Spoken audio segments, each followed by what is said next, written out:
Buenos días, queridos estudiantes, bienvenidos al curso de aritmética. El día de hoy ya estamos listos para aprender algo muy importante acerca del tema de conjuntos.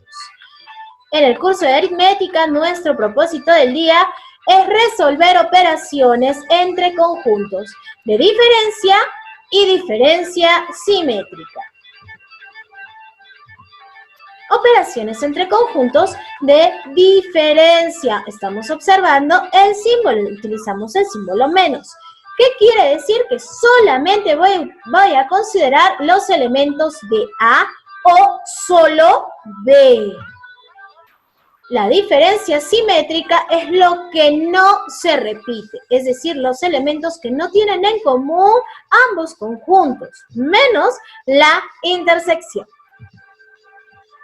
Vamos a trabajar ahora los siguientes ejercicios. A ver, observamos el siguiente gráfico. Si a mí me dicen A menos B, solamente voy a considerar A, solo los elementos de A y no B.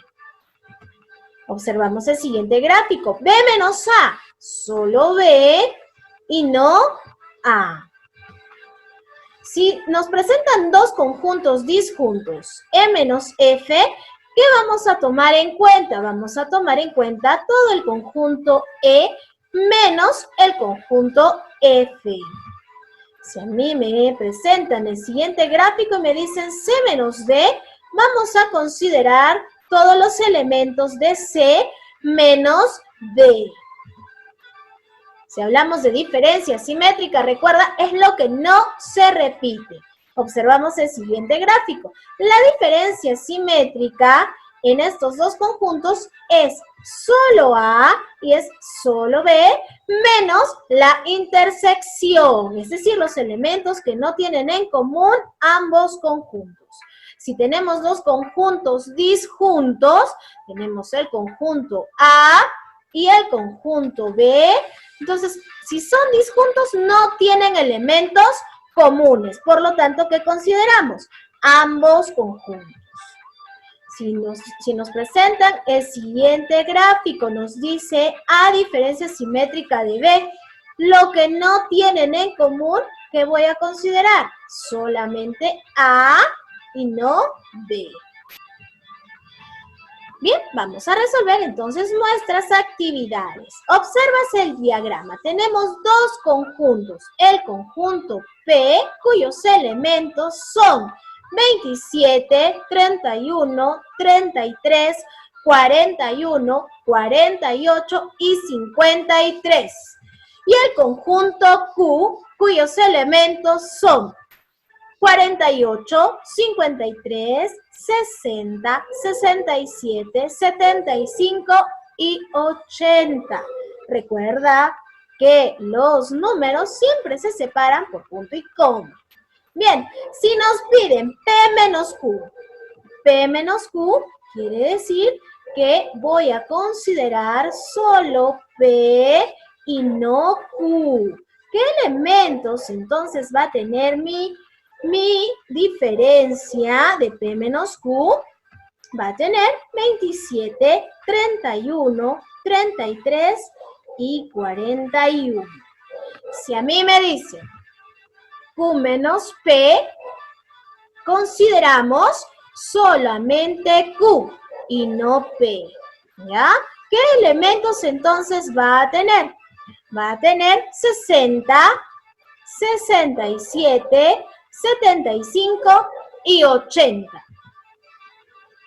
La diferencia simétrica de P y Q. P diferencia simétrica de Q. Consideramos solo P y solo Q menos la intersección. ¿Qué elementos va a tener?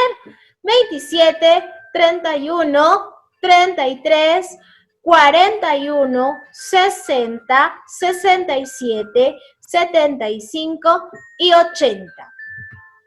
Dados los conjuntos, tenemos al conjunto A, cuyos elementos son 1, 3, 5, 8, 10, 12 y 13.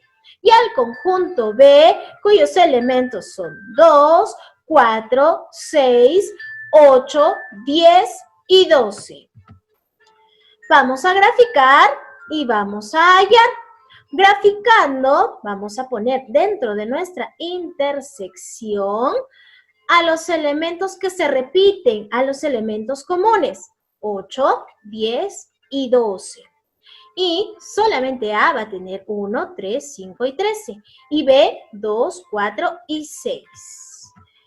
Haya A menos B. Recuerda, A menos B, solo A y no B. ¿Qué elementos va a tener entonces? Va a tener 1, 3, 5 y 13. B menos A, solamente B. Solo B y no A. ¿Qué elementos entonces va a tener solo B? 2, 4 y 6. Continuamos entonces con nuestras actividades. Sean los conjuntos A y el conjunto B. El conjunto A está formado por los elementos 4, 6, 8, 10 y 12. Y el conjunto B formado por los elementos 3, 6, 9, 12 y 15. Halla y grafica la diferencia simétrica de A y B. A, diferencia simétrica de B. Vamos a graficar nuestros dos conjuntos. Ahí tenemos nuestros dos conjuntos y en el centro ponemos la intersección, que son los elementos que se repiten en ambos conjuntos. ¿Listo? Y que entonces vamos a considerar como la diferencia simétrica de A y B. Vamos a considerar a los elementos que no se repiten en A y en B. Solo A y solo B menos la intersección. Es decir, que va a tener entonces 3, 4, 8, 9, 10 y 15. Dados los siguientes conjuntos, tenemos al conjunto A, 2, 3, 4 y 6. Al conjunto B, 2, 3, 4, 5 y 6. Halla y grafica la diferencia simétrica. Entonces, graficando, ya tenemos acá nuestro gráfico, nuestro conjunto B, que tiene 2, 3, 4, 5 y 6, y nuestro conjunto A, que está incluido en B. ¿Por qué? Porque tiene los mismos elementos, 2, 3, 4 y 6, menos el 5. Entonces, la diferencia simétrica de A y B sería solo B, solamente B, lo que no tiene en común es el elemento 5. Esa es la diferencia simétrica. Recuerden entonces, queridos niños, que para realizar la diferencia entre dos conjuntos, solamente A o solamente B, menos la intersección. Y cuando a mí me dicen diferencia simétrica, es lo que no tienen en común, los elementos que no se repiten en ambos conjuntos. Bien, ahora sí, entonces, a resolver sus actividades y nos estamos viendo a través de nuestra conferencia. Que tengan buen día.